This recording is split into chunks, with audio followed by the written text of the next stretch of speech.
छोटी मोटी दुर्गा मैया आनिया के पातरे गो घड़िल वालई के ना, हे घड़िल वालई के ना।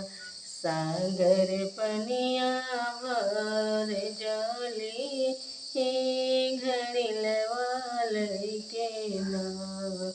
छोटी मोटी दुर्गा मैया आनिया के पातरे हो घड़िल वालई के ना।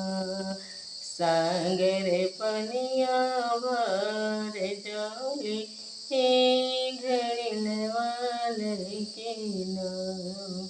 घैला जे भरी भरी घर लेकर माहे कि केहू न मिले ना, हे कि केहू न मिले ना। उनके घड़िला के उठवैया, हे कि केहू न मिले ना। उनके घैला के उठवैया, हे कि केहू न मिले ना। घर